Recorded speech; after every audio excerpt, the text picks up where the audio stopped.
यूक्रेनी सेना का बड़ा दावा, फेसबुक के जरिए वो बार बार अपनी तरफ से दावा करते हैं और इसमें रूसी एयरक्राफ्ट को मार गिराने का दावा कर रहे हैं। रूस के 29 एयरक्राफ्ट मार गिराए गए हैं, ये यूक्रेन का दावा है। अब ये कुल मिलाकर टोटल आंकड़ा है या फिर आज भर का आंकड़ा वो दे रहे हैं, वो देखना होगा। लेकिन रूस के 29 हेलीकॉप्टर्स को मार गिराने का दावा है। दरअसल एयर स्पेस में अगर आप कोई भी विमान देख रहे हैं तो यूक्रेन की ओर से तो कोई उड़ान ही नहीं भर रहा है। जनरल वेस्टन, जो उड़ान हो रही है वो रूस की तरफ से ही हो रही है। पहले दिन से ऐसी चहलकदमी आसमान में दिख रही थी रूसी विमानों की, जिसे देखकर लगा था कि शायद सामने वाला कोई देश कोई मुकाबले के लिए है ही नहीं। ये अगर लॉसेस भी होते हैं तो कितना बड़ा लॉस हम देखें एक हफ्ते के दरमियान में। एयर सुप्रीमेसी आज की तारीख में रशिया के पास डे 1 से है। हाँ।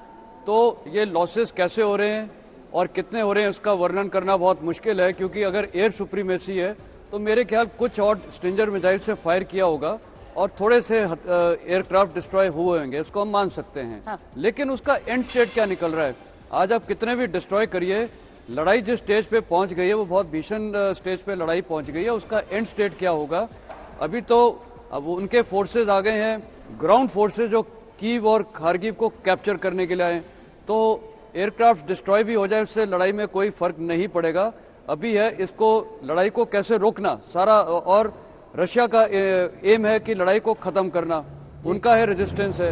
इंटरनेशनल कम्युनिटी का रोल भी बहुत है, जिसको मैं बार बार बोल रहा हूं कि कुछ करना चाहिए। आपका थोड़ा मैं माइंड ले जाता हूं, इराक ने इन्वेड किया था कुवैत का 91 में, उसके बाद क्या हुआ था?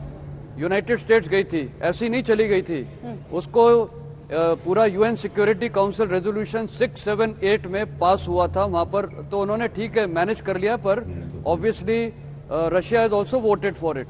दैट इज हाउ वो वहां पर गए हैं इराक में, और वो एक कोएलिशन फोर्सेस बन के गई थी। तो उसको हम बोल सकते हैं टिपिकली वो यूएन पीस एनफोर्समेंट के तौर पे गई थी। यहाँ आज की तारीख में दो चीजें की जा सकती हैं श्वेता। नंबर एक, जितने वर्ल्ड लीडर्स हैं, शामिल हमारे प्रधानमंत्री और इन्फ्लुएंशियल लीडर्स हैं, सबको प्रेसिडेंट पुतिन को कॉल करना चाहिए। देखिए, जब सब कॉल करेंगे थोड़ा मेंटल दबाव आएगा और उनको समझा सकते हैं। दूसरा है, यूएन सिक्योरिटी काउंसिल में पास होना चाहिए।